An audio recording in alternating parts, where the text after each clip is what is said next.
Good morning. बैठो बैठो बैठो।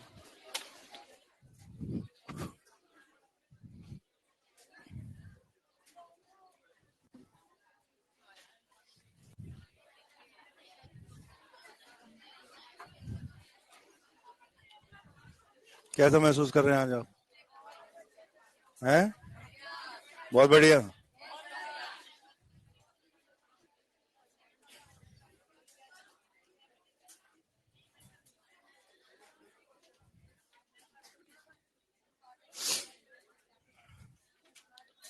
यार सबकी क्लास खत्म हो गई है, सब जा रहे हैं यार, मेरी चले जा रही है क्लास, ही क्या चक्कर है यार।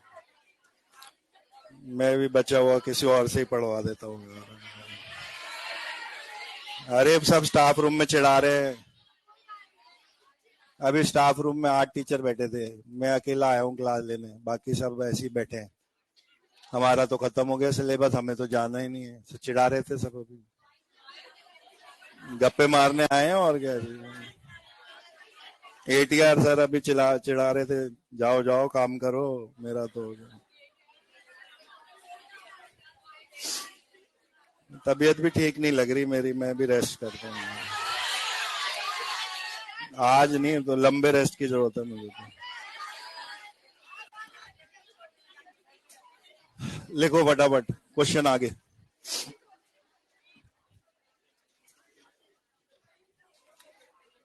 लिखेगा केएसपी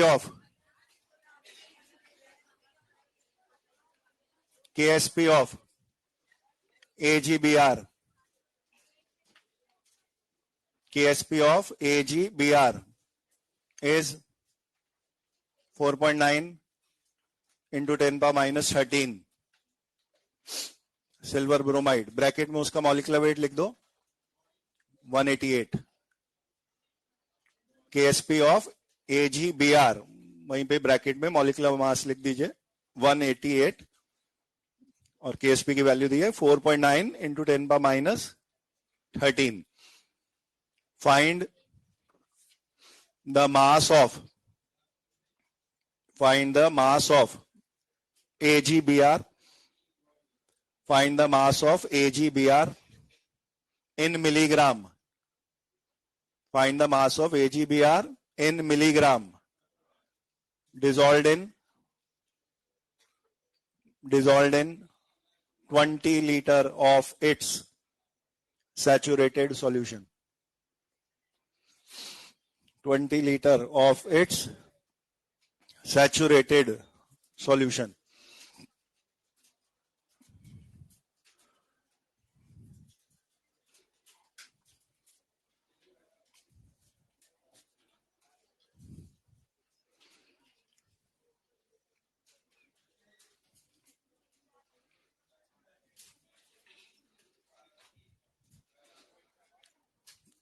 AGBR के लिए KSP और S में फॉर्मूला क्या यूज होगा? S square. सिंपल टाइप है AGBR, 1 और 1 में टूटने वाला। For AGBR KSP S square है, तो एक बार S निकाल के बता दो।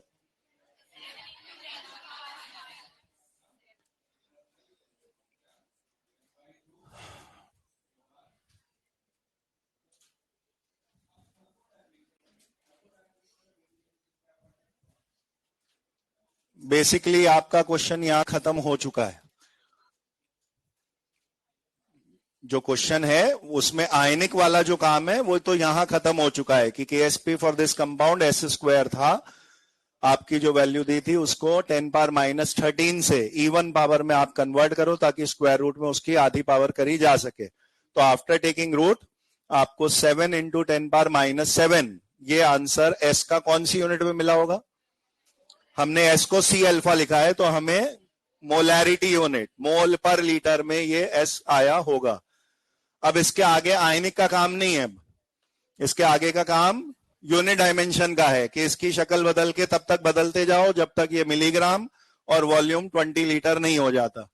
तो आपको इस यूनिट मोल पर लीटर में अगर मैंने किया इंटू 188 तो ये जो भी आएगा वो ग्राम पर लीटर हो जाएगा। मैंने कहा 1 इंटू 1000 और करेंगे तो ग्राम से मिलीग्राम पर लीटर हो जाएगा, और 1 × 20 और करेंगे किस बात का, कि 20 लीटर में कितना घुलना है, क्योंकि मिलीग्राम पर लीटर मतलब है 1 लीटर में कितना डिजोल्व है, तो 20 लीटर के लिए ×20 और होता। तो ये स्टेप्स आपको और करने हैं। इस जगह आते आते 1316 10⁻⁻7 है, 1316 10⁻⁻4 है, और लगभग लास्ट में जाके 2.63 या 64 इतना AgBr डिजोल्व इन 20 लीटर का आंसर है।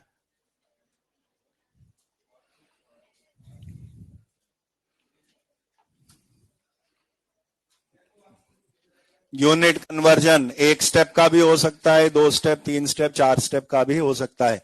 ओरिजिनली आपका एस मोल पर लीटर में after taking root of KSP आया, अब उसकी यूनिट जैसा क्वेश्चन वाला चाहे बदलवा सकता था। इनटू मॉलिक्यूलर वेट वो ग्राम पर लीटर आए, ग्राम में मिलीग्राम इनटू 1000 करके और चेंज होगा, उतने मिलीग्राम भी आपके पास 1 लीटर में डिजोल्व है, तो उसको एक बार ×20 आप और करोगे तो वो मास इन मिलीग्राम डिजोल्व इन 20 लीटर का आंसर आ जाएगा।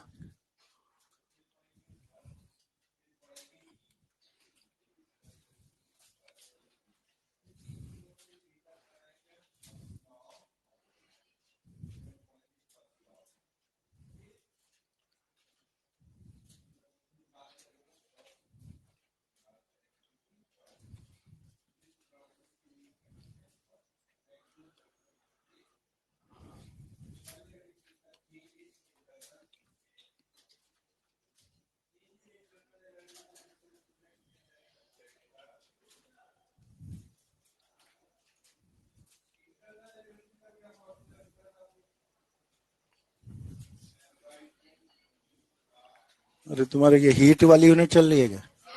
अरे मजे आ गए यार, अपन भी अगला थर्मो ही पढ़ेंगे अब,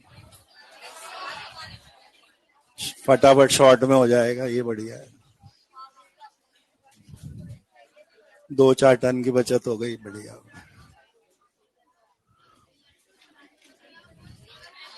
थर्मो पढ़ेंगे अब तो, थर्मो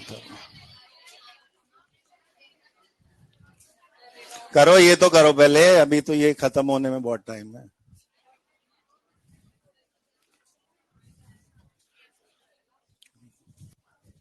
ये पिछले क्वेश्चन का उल्टा है, ये पिछले क्वेश्चन का उल्टा है, इसमें KSP पे एंड होना है, और ये चीज जो दी हुई है ये बेसिकली सॉल्युबिलिटी ही दी है, नाम से बोला तो नहीं कहीं सॉल्युबिलिटी इज। डेफिनेशन देखिए आप, सॉल्युबिलिटी की डेफिनेशन में ऐसा लिखा है, maximum concentration of sparingly soluble which converts into ions. तो कंसंट्रेशन जो कन्वर्ट हुई आयंस में उसी को S बोलते हैं, तो ये सॉल्युबिलिटी ही दिया है, कंसंट्रेशन ऑफ सैचुरेटेड सॉल्यूशन, इसी को सॉल्युबिलिटी बोलते हैं। Concentration of ions in saturated solutions, ये जो लैंग्वेज है इसका मतलब S ही दिया है, तो ये S है आपके पास। बस समस्या क्या है, इस S की यूनिट अभी वो नहीं है जो हमें चाहिए, तो आपको इसको बदल के मोल पर लीटर तक बदलते जाना है। जब ये मोलारिटी यूनिट में आ जाए तो फिर KSP में पुट कर देना है।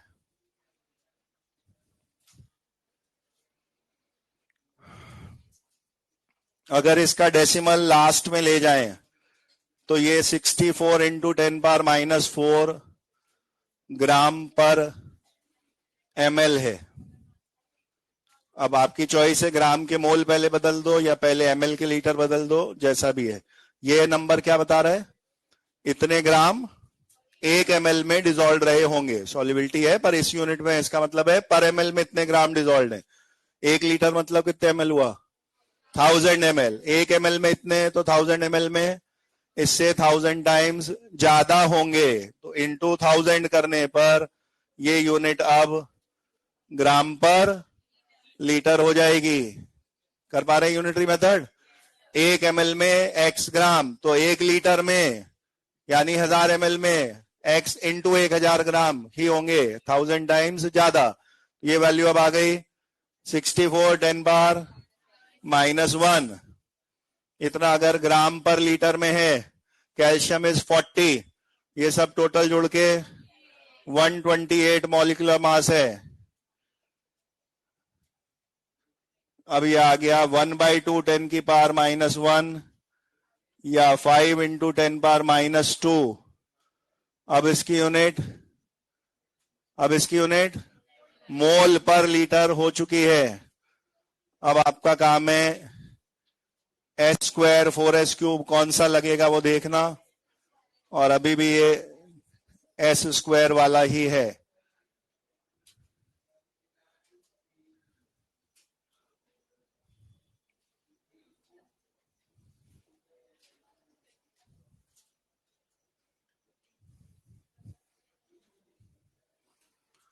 तो जो फॉर्मूला है KSP और S के बीच में, उसमें इस तरीके के भी काफी क्वेश्चंस बनते हैं जिनमें काम एक्चुअली में आयनिक का तो एक ही लाइन का है, S पुट करो KSP निकालो या KSP पुट करो S निकालो, लेकिन उसमें नंबर ऑफ स्टेप्स बढ़ाए जा सकते हैं बाय यूनिट गड़बड़ देकर। आपको यूनिट को कहां तक चेंज करना है वो ऑन द स्पॉट क्वेश्चन में दिखेगा आपको। मोल की जगह ग्राम, मिलीग्राम कुछ और हो सकता है, और लीटर की जगह पर 100 ml पर ml कुछ और हो सकता है। अकॉर्डिंगली यूनिट बदलते जाइए।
थ्योरी में डायरेक्ट भी लिखा है, याद है? थ्योरी में इसके लिए कुछ डायरेक्ट भी लिखा है। S का रेसिप्रोकल से वॉल्यूम रिक्वायर्ड डायरेक्टली भी लिखा रखा है, वो नहीं याद हो तो भी बाय कॉमन सेंस निकाल लेंगे आप। अगर ये पूछा हो कि 1 मोल कितने में घुलेगा, तो 1/s करना है और उसमें S मोल पर लीटर वाली रख देते हैं। और अगर 1 ग्राम कितने वॉल्यूम में घुला है वो निकालना है तो भी 1/s से ही आता है, बट वो S ग्राम पर लीटर वाली होनी चाहिए। या आप नॉर्मल मेथड से भी करेंगे तो आंसर आपका आ जाएगा। KSP is equal to S²। अगर 10⁻⁻8 रखेंगे तो S रूट के बाद 10⁻⁻4 मोल पर लीटर में आएगा। कैल्शियम कार्बोनेट का मॉलिक्यूलर वेट 100 मल्टीप्लाई होने पर ये 10⁻⁻², अब यूनिट ग्राम पर लीटर में है। अब आपको 1/s याद हो तो भी चलेगा, नहीं तो इस यूनिट को अलग अलग ब्रेक करके लिखेंगे तो बोलने में आएगा 10⁻⁻² ग्राम CaCO3 डिसॉल्व्स इन 1 लीटर। तो आपको पूछा है 1 ग्राम कितने में डिसॉल्व होगा, ये वही 1/s ही आ गया, या 100 लीटर, ये आपका आंसर बनेगा।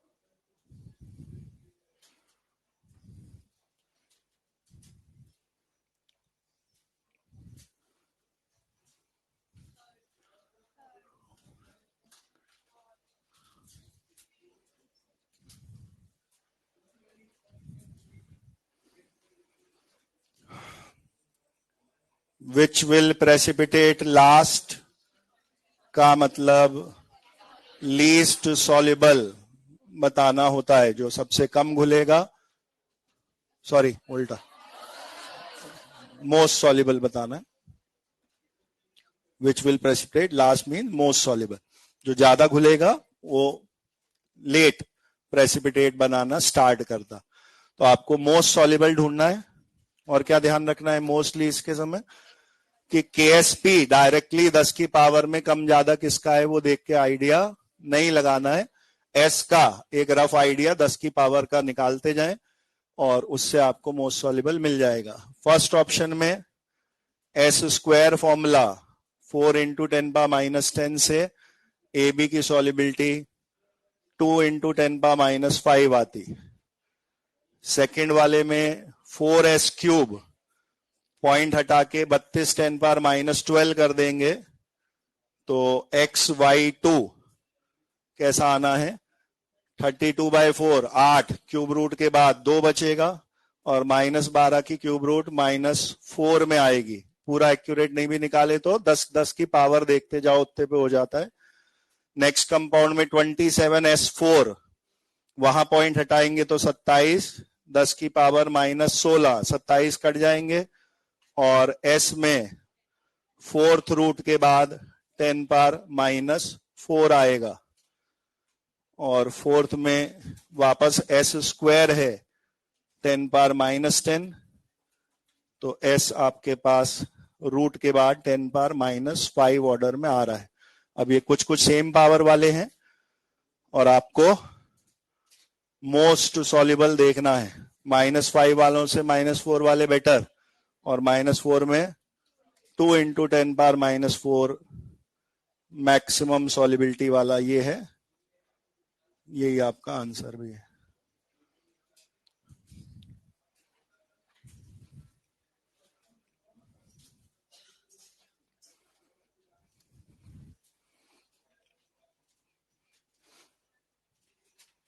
इस तरीके के क्वेश्चन को वे ऑफ आस्किंग क्वेश्चन कई तरीके का बना सकते हैं। मोस्ट सॉल्युबल कौन है, लीस्ट सॉल्युबल कौन है, किसका प्रेसिपिटेट पहले बनेगा, किसका प्रेसिपिटेट लास्ट बनेगा, या इनकी सॉल्युबिलिटीज R, S1, S2, S3, S4, arrange them in order, S1 2 3 4 greater less के ऑर्डर में अरेंज करना। ऐसे सारे क्वेश्चन आप कर सकते हैं।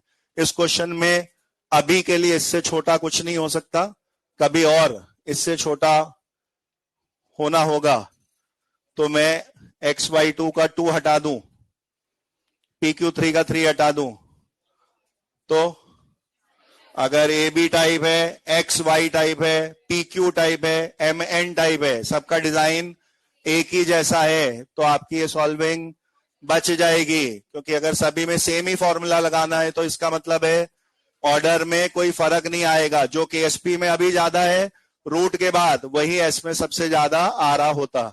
तो अगर if expression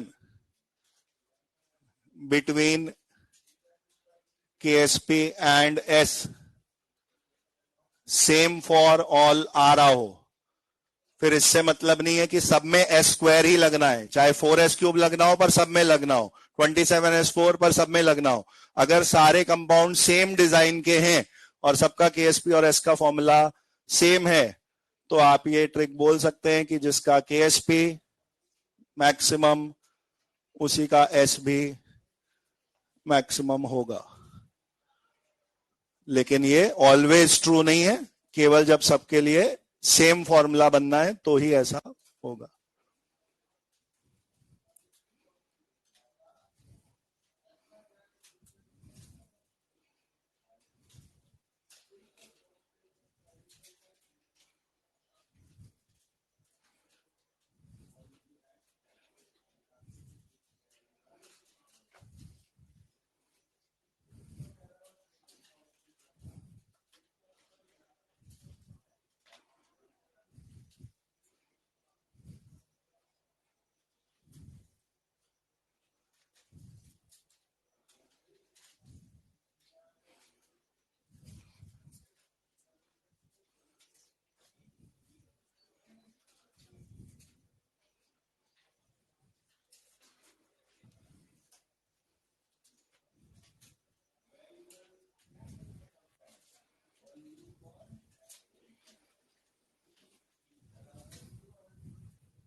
बोलो।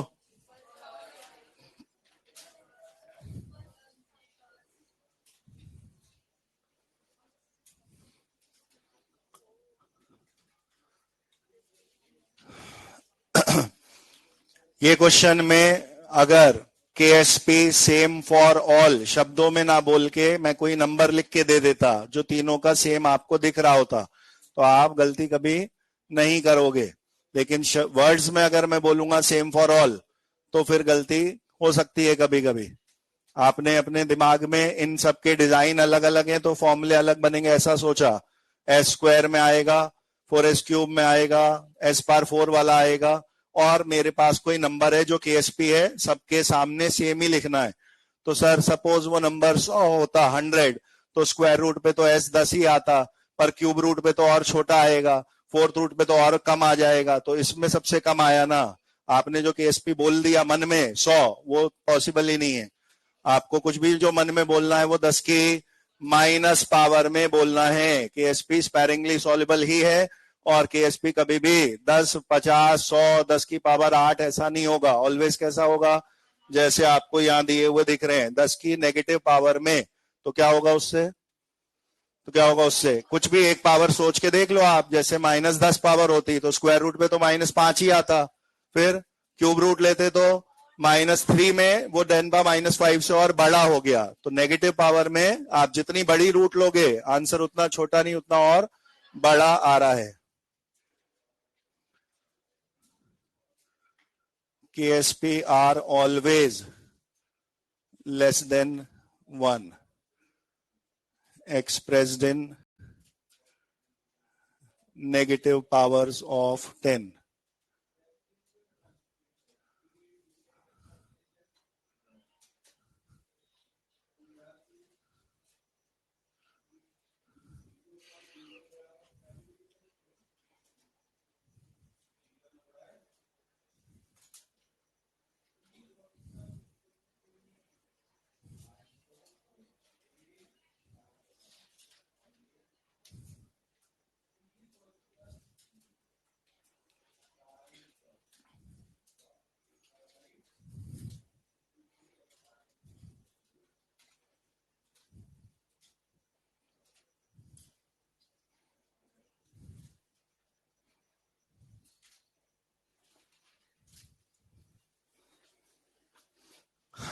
अगर KSP सेम फॉर ऑल है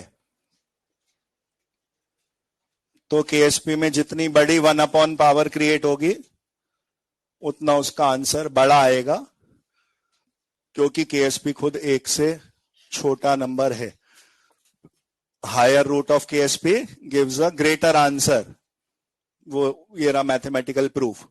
-24 पावर मैंने रैंडमली मान लिया क्योंकि मेरे को क्वेश्चन में जो 3 कंपाउंड दिए उनमें एक में स्क्वायर, एक में क्यूब, एक में 4 पावर आनी है. तो मैंने ऐसा कोई नंबर ले लिया जो 2, 3, 4 सबसे डिविजिबल है. 12 पावर, 24 पावर, ऐसा कुछ ले लिया. तो अगर 10⁻24 ऑर्डर का मैं KSP मानू जो कि सेम फॉर ऑल है, तो यहाँ तो स्क्वायर रूट में -12 पावर आएगी, क्यूब रूट के बाद -8 में आएगा, फोर्थ रूट के बाद -6 में ही आया. और आप देख सकते हैं वो नेगेटिव में आंसर होने की वजह से 10⁻6 is actually greatest among all these 3.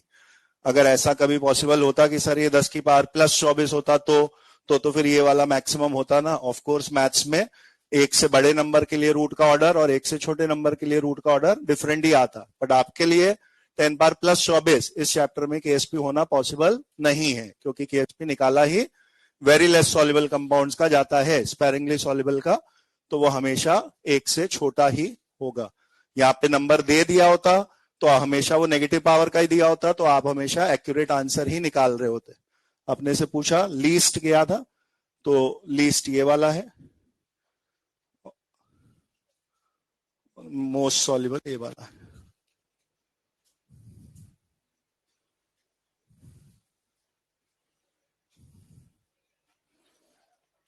Clear है लॉजिक? बोलो.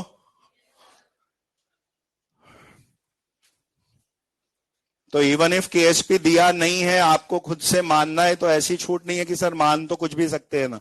KSP का जो टॉपिक है वो लेस सॉल्युबल के लिए ही है, तो आपको कुछ मन में मानना भी है. नहीं वैल्यू दी हुई आई तो उसको कुछ 1 से छोटा ही मानना है. और नेगेटिव पावर्स में ऑर्डर अलग तरीके से क्रिएट होगा.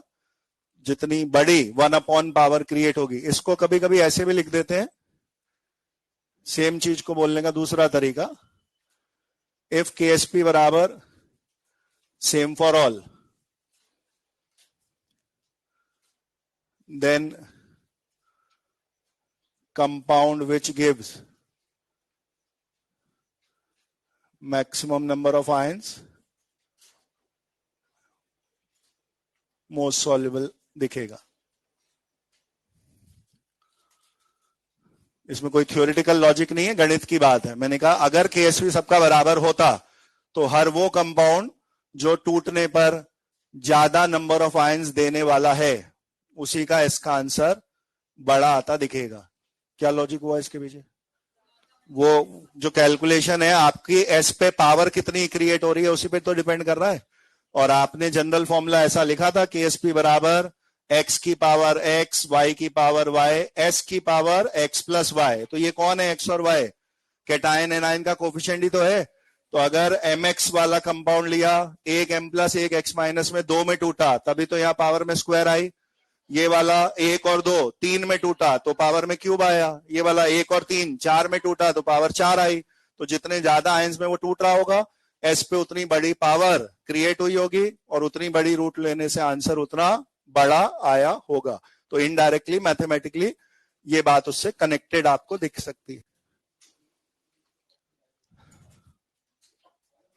50 to 60% KSP आर्टिकल इस तरीके के क्वेश्चंस वाले होते हैं. अब 2 आर्टिकल KSP में और बच रहे हैं. एक पुराने पढ़े हुए कॉमन आयन इफेक्ट का यूज यहां पे भी है कि अगर आपने अभी तक जो सॉल्युबिलिटी निकाली, मैं पूछूं ये कब की सॉल्युबिलिटी है, तो आपको बोलना है जब वो स्पेरिंगली सॉल्युबल पानी में अकेला घुल रहा है. अगर मैंने अब दोबारा सॉल्युबिलिटी पूछी और बोला इन प्रेजेंस ऑफ, और एक और कंपाउंड है जो खुद स्ट्रॉन्ग हो और उसका स्पेरिंगली सॉल्युबल के साथ कोई एक आयन कॉमन है, तो आपको कॉमन आयन इफेक्ट कैसे लगाना होता है वो पहले सिखाया गया. वही वाले स्टेप यहां दोबारा लगेंगे और आपको सॉल्युबिलिटी की नई वैल्यू निकालनी होगी जो कंपाउंड के अकेले इन वाटर वाली सॉल्युबिलिटी नहीं है और उससे छोटी कम होकर आएगी जब कॉमन आयन इफेक्ट लग चुका होगा. तो क्यों? क्योंकि अगर AB solid gives A + B- घुलने के बाद, तो अगर कोई और AD होगा जो A+ कॉमन आयन दे रहा है, कॉमन आयन इफेक्ट पढ़ा था ना हमने, A+ बढ़ जाएगा, A+ बढ़ जाएगा तो लीच-एडिल प्रिंसिपल के हिसाब से इक्विलिब्रियम बैकवर्ड जाता था जिससे अल्फा कम हो जाता था. अगर आप S को C अल्फा लिख रहे हो तो अल्फा कम होने का मतलब S कम होना ही तो है. तो सॉल्युबिलिटी हमेशा प्योर वाटर में किसी चीज की आपको रिलेटिवली ज्यादा दिखेगी, कॉमन आयन की प्रेजेंस में हमेशा पहले से कम हो जाएगी। और ये सॉल्व अपने को करना सीखना है। लिखिएगा, हेडिंग है solubility in presence of common ion. Solubility in presence of common ion.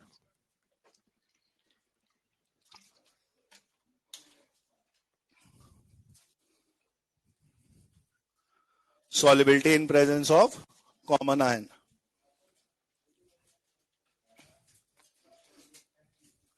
नीचे पहले तो 2 लाइन थ्योरी वाली लिख दीजिए। solubility decreases in presence of common ion। solubility decreases in presence of common ion। solubility decreases in presence of common ion due to backward shifting, due to backward shifting of, due to backward shifting of dissolution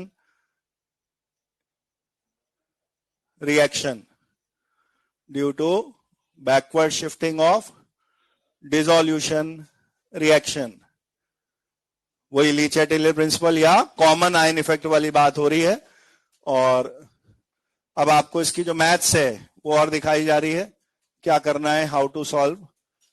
आपको एक compound दिया जाएगा जिसका Ksp दिया है, आपको उसको ions में तोड़ना है और उसकी एस के टर्म में इक्वेशन सोचनी है कि किसके खाने में क्या आया होगा। तो एट टाइम 0 इसकी इक्वेशन वैसी लिखनी है जैसे ओस्वाल्ड लॉ में लिखते थे, C0 0। अगली वाली में सी अल्फा के बजाय एस एस के टर्म्स यूज करने हैं, तो एट इक्विलिब्रियम आप इसको C माइनस एस लिख रहे होते। अभी ये 1:1 में है तो S, ये भी 1:1 में है तो S। इस वाले को लिखने का फर्क नहीं है, आप यहां डैश भी छोड़ सकते हैं सॉलिड में या लिख के उसको काट दीजिए। ये इक्वेशन हर कंपाउंड के लिए अलग अलग बन सकती है। अगर ये ए बी टाइप नहीं हुआ तो A2B, AB2, A2B3 कुछ भी होगा। तो यहां क्योंकि कोफिशिएंट बदलने पे यहां 2S 3S ऐसा कुछ भी आ सकता है।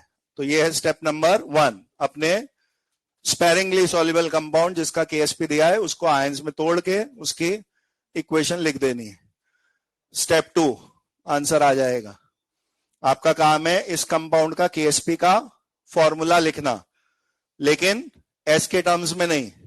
कौन सा वाला लिखना है, आयंस के नाम के टर्म्स में। स्क्वायर बॉक्स में कौन सा आयन किस पावर के साथ आएगा वो लिखना है। तो सोचिए सेकंड स्टेप क्या लिखते हैं, A प्लस की concentration power 1 into B minus की कंसंट्रेशन पावर 1। ये स्टेप 2 है, इतने पे ही ऐसा आना है बस। KSP इज इक्वल टू आपने ऐसा फॉर्मूला लिखा। और कॉमन आयन इफेक्ट के पीछे चाहे तो नोट्स में पन्ने पलट के देख लीजिए, आपको ऐसे ही 3 स्टेप करने सिखाए गए हैं। पहला स्टेप में बोला गया है जो वीक वाला हो उसका K का फॉर्मूला लिख लेना चाहिए। ऐसा करके आपको वीक वाले का K का फॉर्मूला लिखना सिखाया है। स्टेप 2 को मेन स्टेप बोला है और कहा है उसमें जो आयन कॉमन हो वो स्ट्रॉन्ग वाला पुट हो जाता है। सपोज A प्लस कॉमन है तो ये स्ट्रॉन्ग वाले का पुट हो जाएगा। और वहां पे तो तीसरा स्टेप होता था, या 2 पे ही कहानी खत्म है। क्यों, वहां तीसरा होता था AB के नीचे वाले C1 माइनस अल्फा को वापस C लिखना होता था। या अब तो ये AB का तो नाम ही नहीं आना ना सॉलिड होने की वजह से, तो यहां 2 स्टेप में ही कहानी खत्म है। क्या है दूसरा स्टेप, अब जब आपने KSP लिखा A plus into B minus, तो आपको इन प्रेजेंस ऑफ क्वेश्चन में जो दूसरा कंपाउंड दिया है उसको पकड़ना है। अगर उसने A प्लस कॉमन दिया है तो A प्लस इसकी मर्जी का नहीं पुट होकर उस स्ट्रॉन्ग वाले की मर्जी का पुट हो जाएगा। क्वेश्चन खत्म।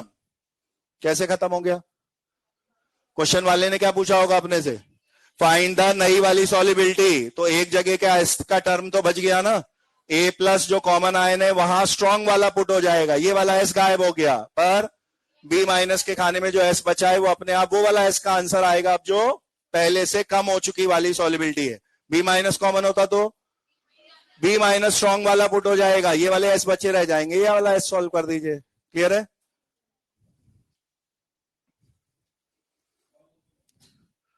तो अगर मैंने लिखा इन प्रेजेंस ऑफ AD और उस ए डी की हमें कैसे पता है कि वो दूसरा वाला जो है वो स्ट्रांग है? उसका कोई के नहीं दिया आएगा, उसकी केवल कोई कंसंट्रेशन दी हुई आएगी। अभी मैं सिंबल में उसको लिख दे रहा हूं सी,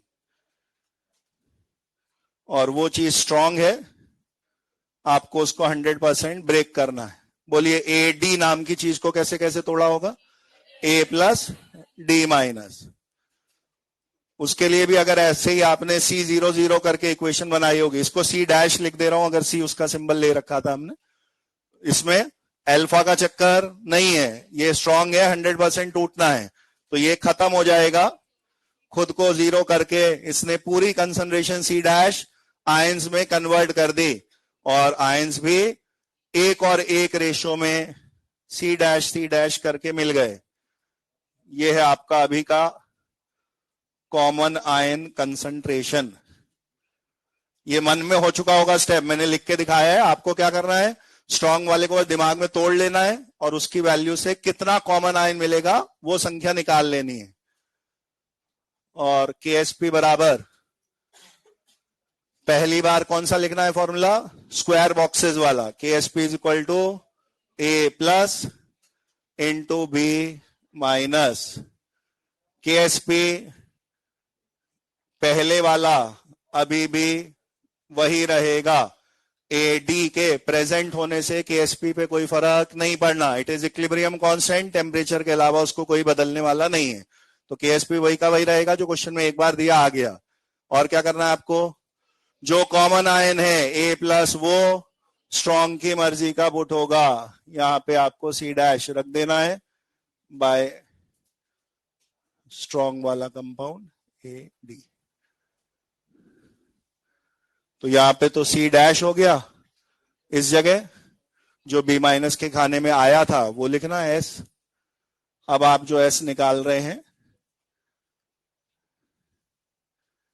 ये है न्यू सॉल्युबिलिटी, जो in presence of common ion है।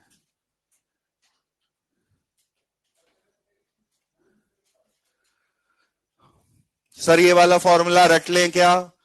रट सकते हैं, विद शर्त है साथ में, अगर घुलने वाला कंपाउंड ए बी टाइप हो, कॉमन आयन इफेक्ट डालने वाला भी ए बी टाइप हो, ये both are A B type, तो सीधे रट लीजिए केएसपी अपॉन कॉमन आयन की कंसंट्रेशन विल गिव यू नया वाला सॉल्युबिलिटी।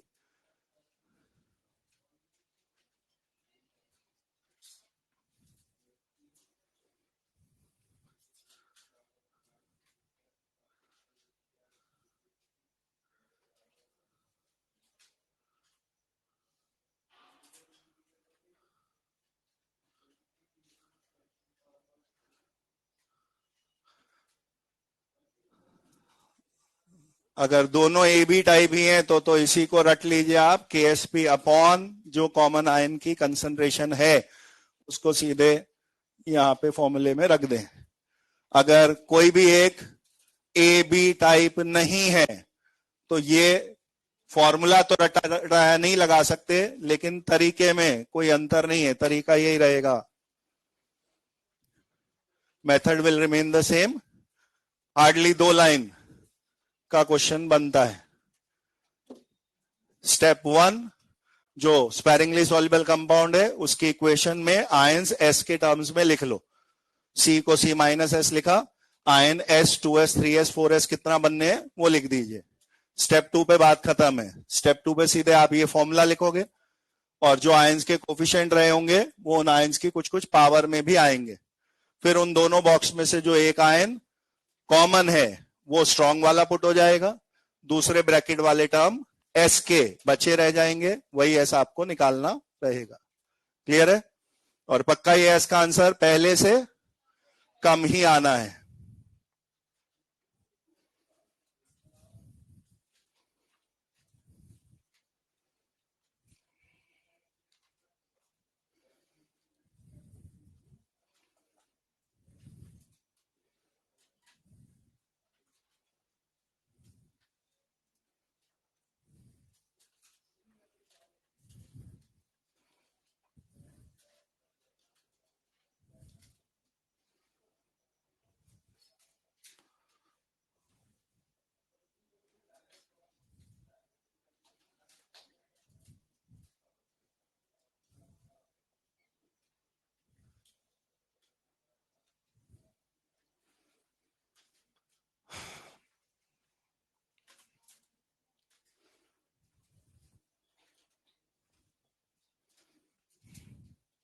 AgCl KSP दिया है, 2 बार की S1 S2 निकालनी है अलग अलग और फिर लास्ट में उनको रेशियो फॉर्म में छोड़ देना है।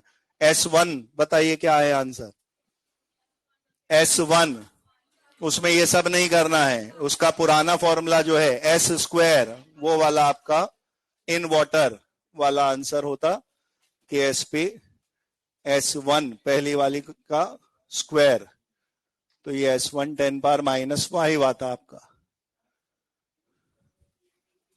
इन 0.1 मोलर NaCl वो रटा रटाया फॉर्मूला आप लगा सकते हैं, S2 बराबर KSP upon common ion concentration, यहां 0.1 आना है। कहां से आया 0.1? NaCl का 0.1, AgCl NaCl में कॉमन है, Cl माइनस NaCl ने टूट के 0.1 Cl माइनस दिया है, वो कॉमन आयन में KSP अपॉन यहां C' वाली जगह पुट हो जाता। ये फॉर्मूला अगर आपको सीधे रटा हुआ है तो, नहीं तो ये स्टेप्स करते वही मैथ्स आ जाती। तो यहाँ 10 पावर -10 अपॉन में 0.1, ये आया 10 की पावर -9। ये दिख रहा है पहले से सॉल्युबिलिटी कम हो गई है, कॉमन आयन इफेक्ट से सॉल्युबिलिटी घट जाती है, उसका प्रूफ है ये। अगर क्वेश्चन 2-2 S निकलवाता तो इन वाटर वाली हमेशा बढ़ के आ रही होती, कॉमन आयन इफेक्ट लगने के बाद वाली हमेशा छोटी आएगी। और S1/S2 रेशो है तो रेशो बता दो। रेशो का पर्पस फिलहाल ये दिखाना है कि थोड़ा बहुत नुकसान नहीं हुआ है सॉल्युबिलिटी को, ड्रास्टिकली रिड्यूस हो गई है सॉल्युबिलिटी। पहले वो स्पेरिंगली सॉल्युबल था और अब बहुत ही ज्यादा सॉल्युबिलिटी डिक्रीज हो गया है। ठीक है क्या है?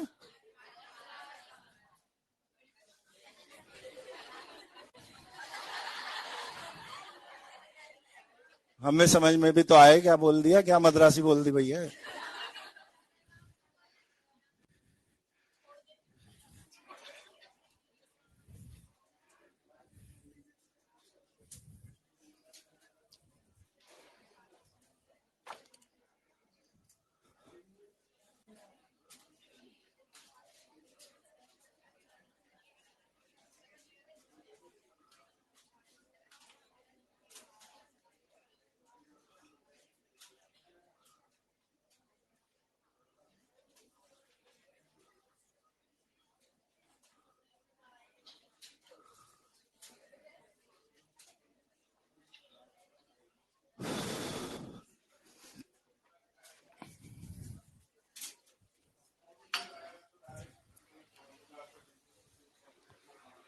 रिमोट दे दो, रिमोट।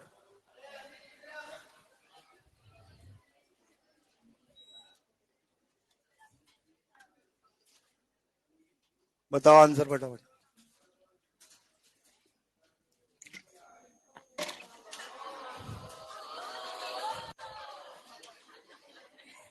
हाँ बिजली पैदा कर दो वो करके, वो कर दी।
बोलो आंसर फटाफट।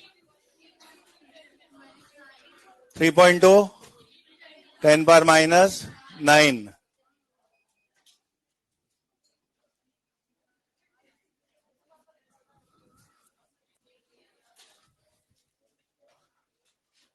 PbI2 ये मेन कंपाउंड है, ये आयंस में टूटता तो एक Pb+2 और 2I माइनस देता। इसके 2 टाइम की इक्वेशन लिखते तो C00 के बाद C माइनस S लिखते, यहां तो S और 2S आता। ये स्टेप करना जरूरी है, ये आपका पहला काम है। इसके बाद KSP का फॉर्मूला लिख दीजिए, बात खत्म हो जाएगी। KSP लिखना है लेकिन S के टर्म्स में नहीं लिखना है, वो कंसंट्रेशन ऑफ आयंस वाले स्क्वायर ब्रैकेट के टर्म्स में लिखिए। आपको लिखना है Pb+2 और I माइनस पे स्क्वायर। S और 2S पे अभी ध्यान मत दीजिए, आयंस के नाम और उनपे पावर क्या आनी है बस ये लिख दीजिए, क्वेश्चन खत्म हो चुका है। अब आपको Pb+2 जो दोनों कंपाउंड्स में कॉमन नहीं है, वो तो शांति से जो S मिला वो रख देना है, और I माइनस ही वो है जो दोनों में कॉमन है। I माइनस किसकी मर्जी से पुट होगा? स्ट्रॉन्ग वाले की मर्जी से। I माइनस पुट हुआ 0.1, पर I माइनस पुट हुआ 0.1 कहां? डिब्बे के अंदर। पावर जो लगी हुई है वो अभी भी है, तो ये 0.1 स्क्वायर है, ये आया है NaI से मिलने वाला कॉमन आयन। यही 2 लाइन करनी है हर बार।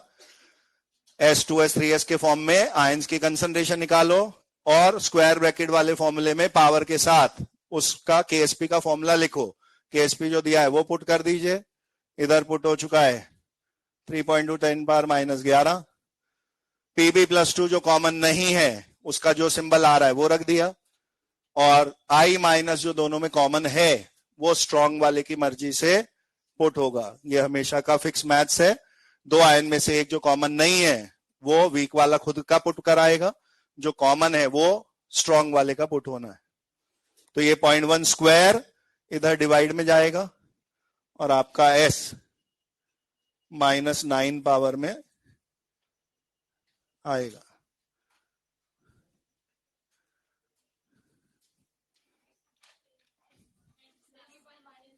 Ten power minus 6।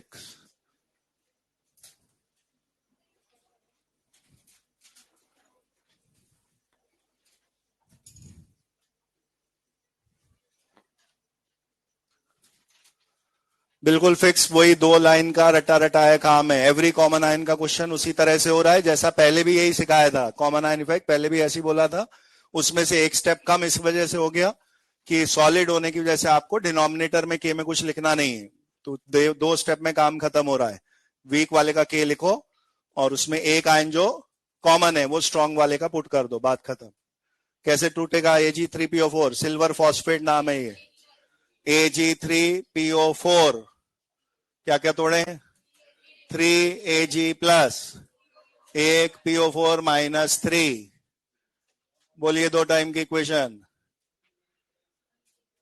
शुरू में C00, हर बार वही की वही लिखनी है, C00।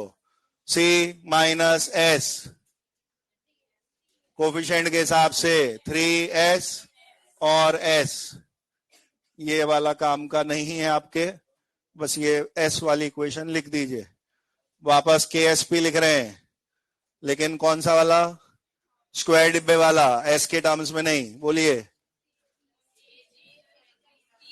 3Ag प्लस नहीं लिखना होता, Ag प्लस लिखना होता है। कल ही कराया है क्वेश्चन स्टेनिक सल्फाइड वाला, पहले वाले स्टेप में आयन का नाम लिखते हैं, कोफिशिएंट नहीं। 3Ag प्लस नाम का आयन नहीं है, आयन का नाम Ag प्लस है, तो स्क्वायर डिब्बे में आएगा Ag प्लस और पावर में क्यूब। अगला PO4 माइनस 3 और उस पे पावर 1 है। दोनों नामों में कौन सिमिलर है? PO4 सिमिलर है, तो PO4 किसकी मर्जी का पुट होगा? स्ट्रॉन्ग वाले का। यहां पे आपको 0.1 रख देना है।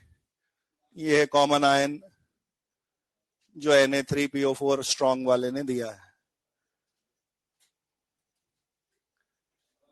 तो फिर जो कॉमन नहीं है उसका क्या करना है? वो जितना आया था उतना रखना है। उसके खाने में 3s आया था, ये 3s जाएगा अंदर, जो पावर है वो वहीं की वही है। तो KSP है 2.7 10 की -18, यहाँ 3s भी है और उसपे पावर क्यूब भी है, यहाँ 0.1 बैठा हुआ है। ये 3 का क्यूब 27 और 0.1 ये 2.7 से कट जाएगा, आपका s क्यूब रूट ऑफ 10 की -18 से -6 ऑर्डर पे आएगा।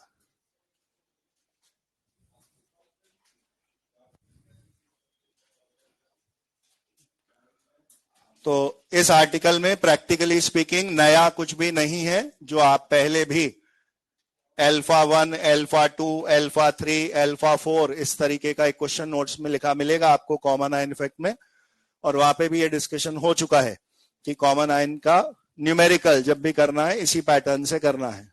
एक वीक नाम दिया होगा, एक स्ट्रांग दिया होगा। हमें कैसे पता? एक वीक जो भी होगा उसका के दिया आएगा, जो स्ट्रांग है उसका के नहीं, केवल कंसंट्रेशन दी हुई आएगी। अगर आपको दोनों नामों में केटायन एनायन कुछ भी सेम दिख रहा है तो पक्का है वहां कॉमन आयन इफेक्ट लगना है। यहाँ PO4 दोनों में सेम है, ये PO4 इसको बैकवर्ड भेज के इसकी सॉलिबिलिटी को कम करता, उस कम करी हुई सॉलिबिलिटी को निकालने का तरीका ये है। KSP का फॉर्मूला लिख दो और जो आयन कॉमन है वो स्ट्रॉन्ग वाले का पुट कर दो, जो बचा हुआ ऐसे है वही आपकी डिक्रीज वाली सॉलिबिलिटी का आंसर होगा। ठीक है, जब भी कॉमन आयन प्रेजेंट है उसमें वो रटे रटाए फॉर्मूले नहीं लगा सकते। s² 4s³ 27s⁴, वहां से जो s आएगी वो कौन सी मानी जाएगी? बिना कॉमन आयन इफेक्ट के। जब वो स्पेरिंगली सॉल्युबल कंपाउंड पानी में अकेला घुल रहा होता, उस समय की सॉलिबिलिटी उस फॉर्मूलों से आप डायरेक्ट निकाल सकते हो। अगर कॉमन आयन है तो आप वो रटा हुआ फॉर्मूला नहीं लगा सकते। देखिए यहाँ पे अगर PO4 नहीं होता, फाइंड सॉलिबिलिटी, ये डिलीट कर दूं, इन प्रेजेंस ऑफ आगे सब डिलीट मार दिया, यहाँ पे रुक जाऊं, फाइंड सॉलिबिलिटी, तो फिर यहाँ पे PO4 किसी और की मर्जी का नहीं, इसी की मर्जी का S ही पुट हो रहा होता, तो 27s4 बन गया ना। 3s का क्यूब यहाँ भी है, S यहाँ भी है। तो पुराने वाले फॉर्मूले विदाउट कॉमन आयन इफेक्ट के हैं जब कंपाउंड प्योर वाटर में अकेला घुल रहा होता है। नोट में दो इंपॉर्टेंट नोट आपको 1 2 करके लिखाए जा रहे हैं, इनको रट के रखना है। और ये दोनों एग्जाम्पल कॉमन आयन इफेक्ट के जस्ट बाद आपने उसका उल्टा भी पढ़ा था, ऑड आयन इफेक्ट या अपोजिट आयन इफेक्ट, उस पर बेस्ड है। ऑड या अपोजिट आयन इफेक्ट में कहानी ऐसी होती थी कि अगर AB A+B- में टूट रहा है और कोई A+ को खींच ले तो A+ डिक्रीज होने से इक्विलिब्रियम फॉरवर्ड शिफ्ट होता था, तो अल्फा बढ़ जाता था। अगेन वही लॉजिक है, अगर आगे जाना ही डिसॉल्व होना है तो अगर ये रिएक्शन फॉरवर्ड जाएगी तो सॉलिबिलिटी विल इंक्रीज। अगर ये सॉलिड बैकवर्ड आने को आप कम घुलना बोल रहे हो तो आगे जाने पे उसकी सॉलिबिलिटी बढ़ जाएगी, ऐसा बोलेंगे। तो आपको दो पर्टिकुलर एग्जाम्पल याद रखने हैं जिनमें सॉलिबिलिटी कम नहीं बल्कि बढ़ जाती है because of odd ion effect, और वो पर्टिकुलर दो एग्जाम्पल है जिनको याद रखना है। नोट का point number 1,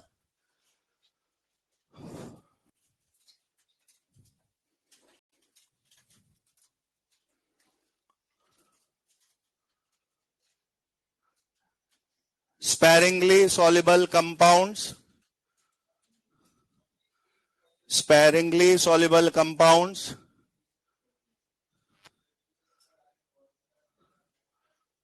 which give Ag plus or Cu+2, sparingly soluble compounds which give Ag plus or Cu+2 on dissolution, on dissolution. दो चीजों पे ये नोट अप्लाई करना है। कहां का? जो सॉलिड है वो कोई सिल्वर का कंपाउंड है, AgCl, AgBr, AgI, Ag का सल्फेट, Ag का फॉस्फेट, Ag का कार्बोनेट, ये सब स्पेरिंगली सॉल्युबल है। घुलने पे या तो Ag+ निकले या कोई क्यूप्रिक सॉल्ट है, घुलने पर वो Cu+2 दे रहा हो। अगर घुलने पे प्रोडक्ट साइड पे Ag+ आया है या Cu+2 आया है, sparingly soluble compound which give Ag+ or Cu+2 on dissolution show greater solubility,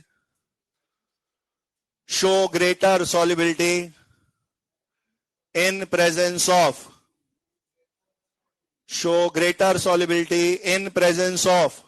NH3 than in pure water show greater solubility in presence of NH3 than in pure water due to formation of complex ions, due to formation of complex ions.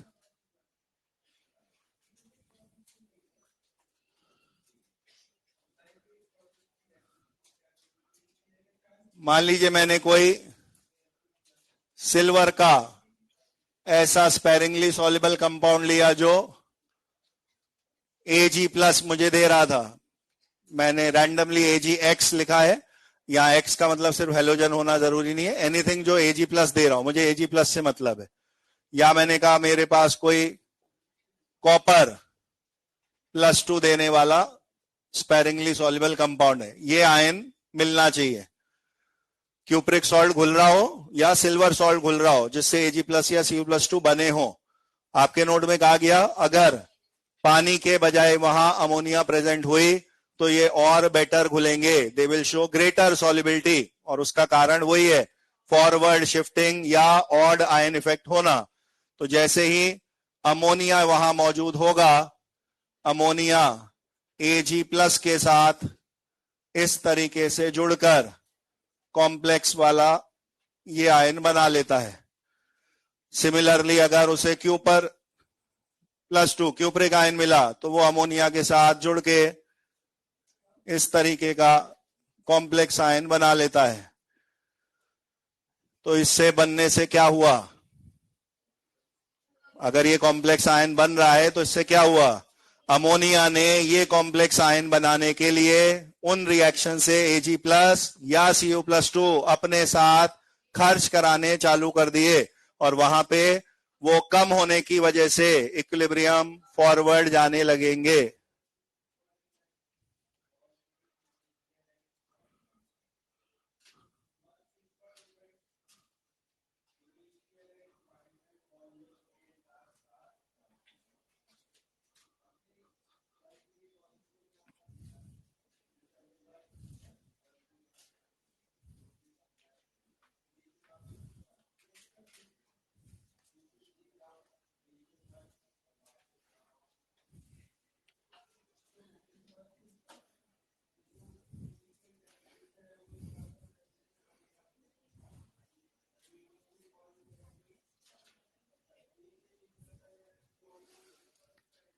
तो नाम में भले ही उस topic को आपने odd ion effect या opposite ion effect लिखा हो, वहां नेसेसरली कोई आयन होना जरूरी नहीं है। NH3 कोई आयन नहीं है, एक न्यूट्रल मॉलिक्यूल है, लेकिन जो काम ऑड आयन इफेक्ट में होना होता है अमोनिया वही काम यहाँ पे कर रहा है। आप पीछे नोट्स देखेंगे तो ऑड आयन इफेक्ट में यही थ्योरी लिखी मिलेगी कि अगर कोई ऐसी स्पीशीज है जो प्रोडक्ट के किसी एक आयन के साथ रिएक्ट करती हो तो इक्विलिब्रियम फॉरवर्ड जाके अल्फा बढ़ जाता है। यहाँ पे भी वही हो रहा है, ammonia one of the product ion silver+ या Cu+2 से रिएक्ट कर रहा है to make a complex ion. ऐसा होने की वजह से उन रिएक्शंस में Ag+ या Cu+2 घट जाएंगे और डिक्रीज कंसंट्रेशन को ओवरकम करने के लिए इक्विलिब्रियम फॉरवर्ड जाने से सॉल्युबिलिटी बढ़ जाएगी। तो ये स्पेशल एग्जांपल है क्योंकि ऐसा आपको बार बार फ्रीक्वेंटली नहीं बताना है। Common ion effect is more frequently observe, forward shifting से अल्फा या S बढ़ना ये रेयर फिनोमिनन है, किसी सेलेक्टेड जगह पे ही, खास जगह पे ही दिखता है।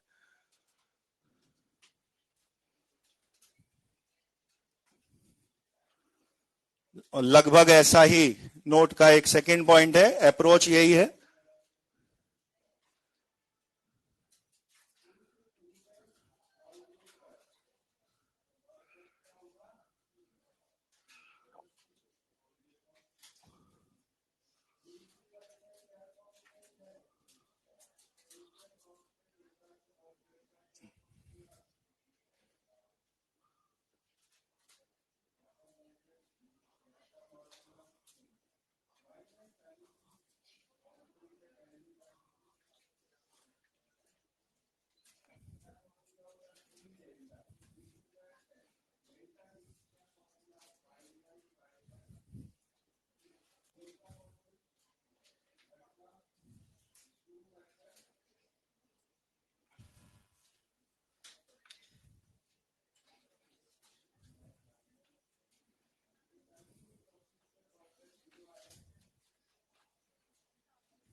एग्जैक्टली वही लॉजिक है।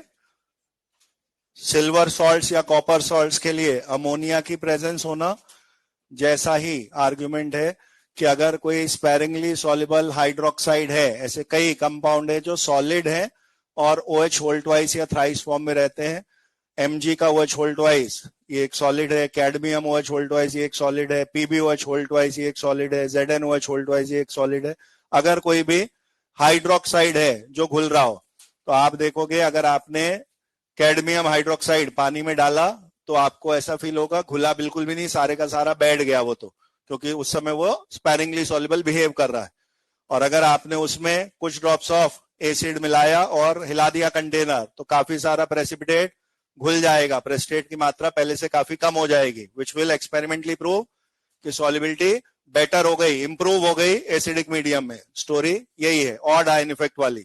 उस हाइड्रोक्साइड ने घुल के जो OH माइनस दिए एसिडिक मीडियम के H+ ने उन्हें न्यूट्रल करने के लिए अपने साथ रिएक्ट करना चालू कर दिया। ड्यू टू न्यूट्रलाइजेशन या OH माइनस कम होने लगेंगे, इक्विलिब्रियम फॉरवर्ड जाने लगेगा, सॉल्युबिलिटी बढ़ जाएगी। कॉमन आयन इफेक्ट का काम है बैकवर्ड भेज के S को कम करना, ऑड आयन इफेक्ट का काम है फॉरवर्ड शिफ्टिंग करा के सॉल्युबिलिटी को इंक्रीज करना। ये उतना कॉमन नहीं है, उतना फ्रीक्वेंट नहीं है कि फटाफट बार बार दिखता हो। एक दो सेलेक्टेड एग्जांपल ही हैं जो फॉरवर्ड जाने वाले हैं और उनमें आपको ये वाले दो याद रखने हैं। AgN कॉपर अमोनिया की प्रेजेंस में फॉरवर्ड जाके सॉल्युबिलिटी बढ़ाते हैं और हाइड्रोक्साइड कोई कंपाउंड है तो एसिडिक मीडियम H+ की प्रेजेंस में वो मोर सॉल्युबल बिहेव करेगा।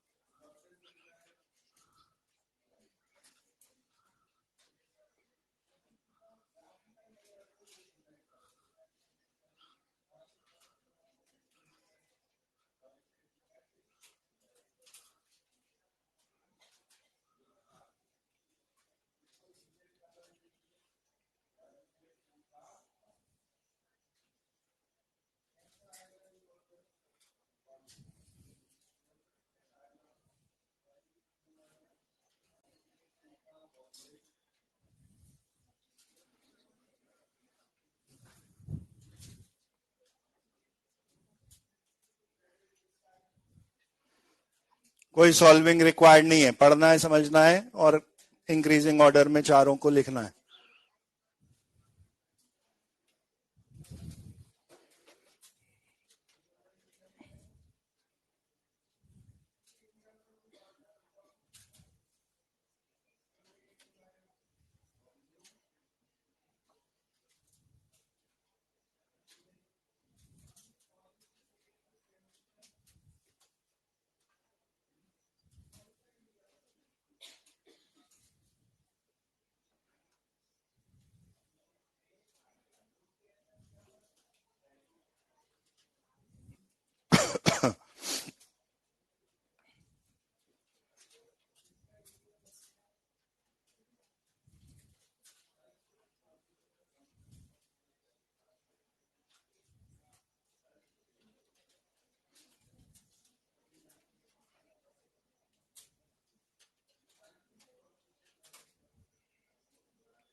हो गया।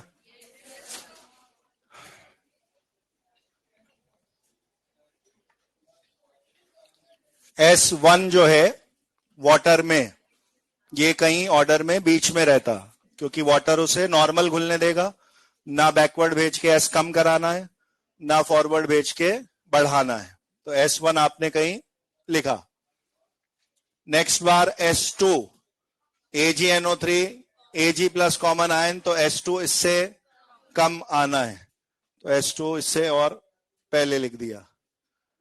नेक्स्ट वाले नाम में NaCl, ये Cl माइनस से कॉमन आयन देने वाला है और ये S2 से और छोटा होगा का रीजन कंसंट्रेशन कॉमन आयन की और ज्यादा है, मोर कॉमन आयन मोर बैकवर्ड, S और छोटा आएगा, तो S3 वाली आपकी यहां आएगी और S4 वाटर से भी आगे है क्योंकि वहां फॉरवर्ड वाली कहानी है,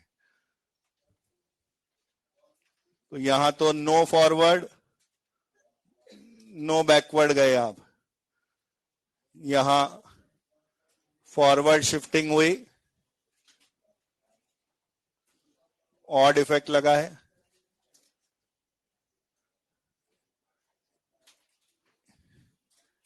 यहां बैकवर्ड शिफ्टिंग हुई है, यहां मोर बैकवर्ड शिफ्टिंग हुई है क्योंकि मोर कंसंट्रेशन है कॉमन आयन की। तो there is no solving required, सिर्फ आपको नाम पढ़ते जाने हैं। AgCl पानी में घुल रहा होता तो S² KSP के बराबर से रूट KSP से जो SI होती वो उसका नॉर्मल बिहेवियर होता। पहले के मुकाबले सेकंड केस में S2 जब नापी गई तब AgNO3 Ag+ से बैकवर्ड भेज चुका होगा, S3 NaCl के समय पे और बैकवर्ड जाएंगे क्योंकि वहां Cl माइनस की वैल्यू 0.2 दूसरी बार वाले 0.1 से और ज्यादा है। और अमोनिया वाली थ्योरी अभी पढ़ी, इसमें फॉरवर्ड शिफ्टिंग होगी तो इसका आंसर AgNO3 NaCl से भी बेटर रहेगा और वाटर वाले से भी बेटर रहेगा।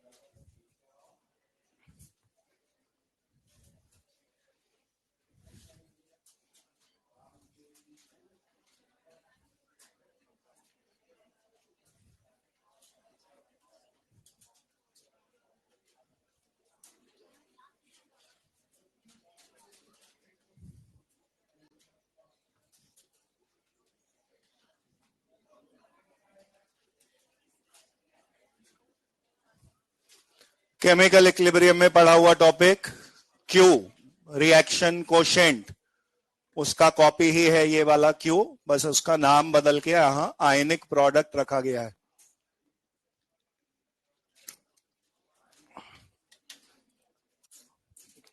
Identical to Q of chemical equilibrium, बिल्कुल वही चीज है। वहां Q का आर्टिकल पढ़ेंगे तो उसका फॉर्मूला 2 बार लिखा है आपने, एक बार पार्शियल प्रेशर में और QP KP जैसा ही दिख रहा है, एक बार कंसंट्रेशन फॉर्म में वो QC KC जैसा ही दिखता है। और आपने ये बोला था वहां कि Q और K कंपेयर होने पे हम ऐसा बोलते हैं कि Q एक जनरल कंसेप्ट है, K उसी का एक स्पेसिफिक केस है। Q हर समय पे निकाल सकते हैं, KP KC only at equilibrium होते हैं। Q के बहुत सारे अलग अलग वैल्यू आ सकते हैं, KP KC का एक ही यूनिक वैल्यू होता है। और अल्टीमेटली Q का काम डायरेक्शन ऑफ रिएक्शन प्रेडिक्ट करने का होता था। आपको ऐसे 3 केसेस बने के दिखाए गए थे, Q लेस देन K पे फॉरवर्ड जाया करते थे, Q इक्वल टू K पे एट इक्विलिब्रियम बोलते थे, Q ग्रेटर K पे बैकवर्ड जाते थे। वो सब कुछ वही का वही यहाँ पे दोबारा पढ़ रहे हो आप, हल्का फुल्के अंतर के साथ। बेटर ये है कि आप Q ही लिखें इसको, कुछ बुक्स में इसको KIP भी लिख देते हैं, K लिखने में रिस्क ज्यादा है क्योंकि मैं आपको ऐसा बार बार बोलते आया हूं चैप्टर में कि इस चैप्टर के जितने भी K हैं वो तो इक्विलिब्रियम कांस्टेंट है और वो टेम्परेचर के अलावा कभी चेंज नहीं होते। तो आप इसको भी KIP करके लिख दोगे तो आप इसको कांस्टेंट ही ट्रीट करने लगोगे, जबकि ये कांस्टेंट नहीं है, ये तो हर समय पे बदल बदल के आना है। तो Q लिखना मोर सेफ है और फॉर्मूला आइडेंटिकल टू KSP ही दिखेगा। Q आप सॉलिड्स के लिए अगर निकालते तो आयंस की मल्टीप्लाई रेज टू पावर दिखता आपको, सॉलिड वाला टर्म जैसे KSP में नहीं लिखते वैसे ही नहीं लिखा हुआ है। यहां पे जो डिफरेंसेस हैं Q और KSP के बीच, ये डिफरेंसेस जो Q और K इक्विलिब्रियम के बीच वहां लिखाए थे, 2 तो वही वाले लिखा रहा हूं मैं। एक ये वैलिड एट ऑल टाइम्स है, ये वैलिड ओनली एट या डिफाइंड लिख दीजिए वैलिड की जगह, डिफाइंड एट ऑल टाइम्स है क्यू, जनरल कंसेप्ट है, टाइम डिपेंडेंस नहीं है, और केवल इक्विलिब्रियम या एट सैचुरेशन पे ही आप केएसपी डिफाइन करते हो। Ksp is not omni present, वो हर समय पे एग्जिस्ट नहीं कर रहा है, जब आपका वो सॉलिड इक्विलिब्रियम पे रहा होगा ओनली उसी समय केएसपी डिफाइन किया गया होगा। एट ऑल अदर टाइम्स आप क्यू डिफाइन कर सकते थे। अलग अलग समय पे इसमें अलग अलग वैल्यूज पुट होती, जैसे आप क्यू इनिशियल भी निकालना चाहो तो C00 वाले 00 यहां पुट कर सकते हो, तो आप क्यू की can have many different values, पहले भी ऐसा ही एक अंतर था, और Ksp will have one fixed value।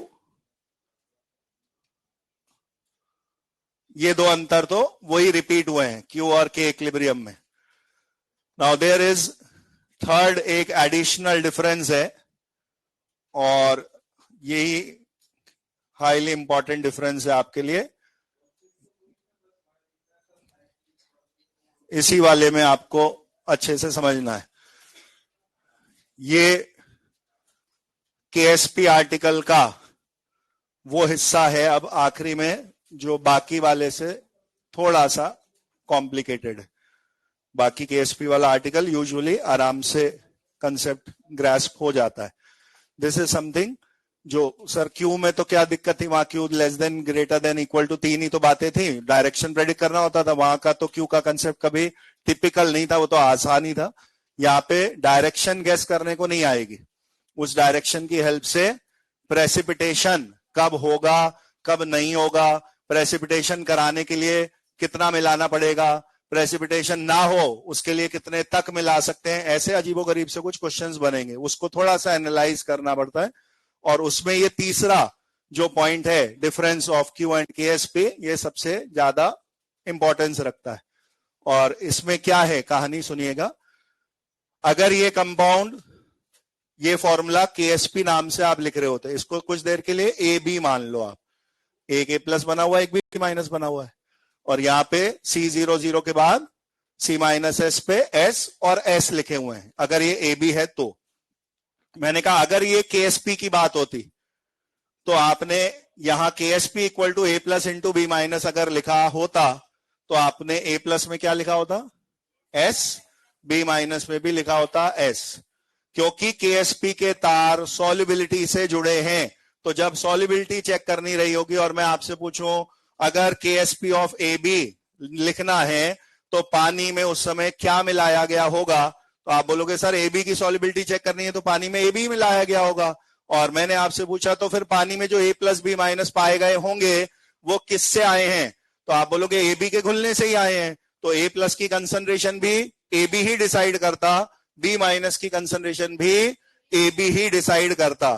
तो इधर के तीसरे पॉइंट में मैं वर्ड्स लिखाऊंगा, concentration of both ions will be obtained from same source, concentration of both ions will be obtained from same source, क्योंकि जब केएसपी लिखा गया होगा तो सॉल्युबिलिटी निकालने के मकसद से केएसपी लिखा गया होगा, तब आपने अगर ए बी सॉलिड है तो पानी में ए बी ही डाला होगा, तो आपको पानी में ए प्लस बी माइनस किससे मिले मैंने पूछा होता तो बोलोगे जो ए बी ने दिए वही ए प्लस मौजूद है, जो ए बी ने दिए वही बी माइनस मौजूद है, तभी तो यहां एस लिख रहे हो तो वहां भी एस ही लिखना है। ये दोनों कनेक्टेड है एक दूसरे में और एक ही कंपाउंड से ये दोनों निकले हैं। लेकिन क्यू ऑलरेडी आपको कई जगह पे जनरल होने की फील दे चुका है कि भैया मेरे पे कोई पाबंदी नहीं चलेगी, मैं तो सब समय पे निकलूंगा, बहुत सारे अलग अलग निकलूंगा। तो जैसे आपने क्यू में क्या बोला कि भाई तेरा भी फॉर्मूला ए प्लस इंटू बी माइनस है, तुझे कहां से मिले ए प्लस बी माइनस, तो क्यू क्या बोलेगा, क्यू क्या बोलेगा जहां मर्जी से भी आ गए हो ए प्लस बी माइनस, मैं तो उठा के उनकी मल्टीप्लाई कर ही दूंगा, मुझे पानी में ए बी ही पड़ा होना जरूरी नहीं है अगर आपको ए बी का क्यू मल्टीप्लाई करके लाना है। मैंने कहा एक बार पानी में ए बी डाला गया और एक बार पानी में ए डी और सी बी डाले गए, जब बात केएसपी की हो रही होगी तो ऐसा नहीं चला पाओगे आप। आपको केएसपी में ए बी को ही डुबकी लगवानी पड़ेगी, और ए प्लस बी माइनस दोनों किससे निकलेंगे? ए बी से ही निकलेंगे, तभी यहां ऐसे और यहां पे भी ऐसे ही लिख पा रहे हो आप। लेकिन क्यों क्या बोल रहा है? क्यों क्या बोल रहा है? जहां वहां पे जितने तरह के आयन है मैं तो सबको उठा के मल्टीप्लाई कर दूंगा, तो ए प्लस डी माइनस में ये टूटा, सी प्लस बी माइनस में ये टूटा, और मैंने आपसे पूछा क्या क्या क्यू निकल सकते हैं, तो यहाँ पे एक क्यू तो निकलेगा ए डी कंपाउंड का, वो ए प्लस डी माइनस मल्टीप्लाई करा देगा।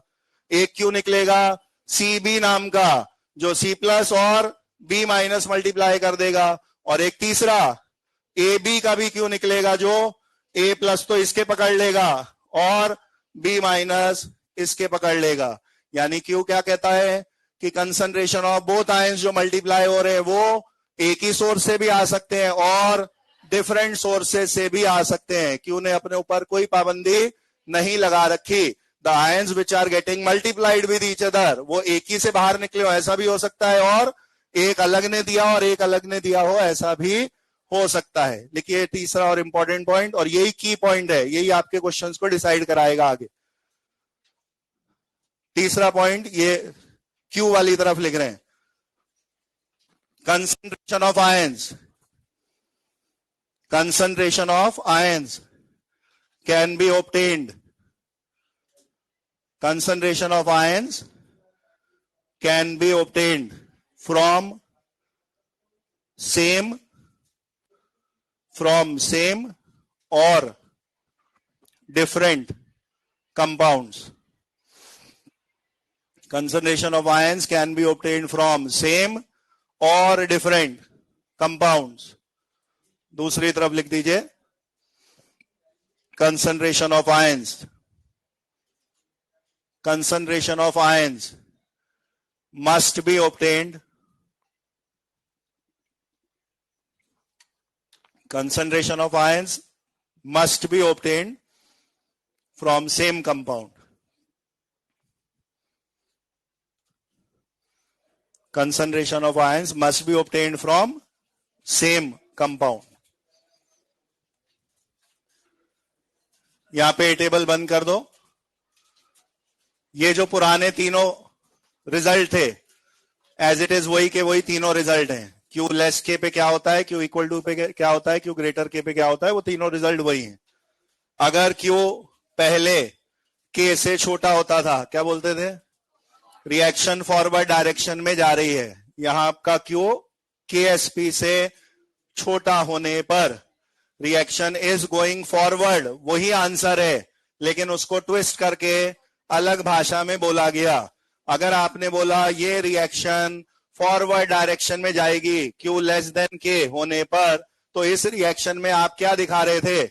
आप उस सॉलिड का डिसॉल्व होना दिखा रहे थे।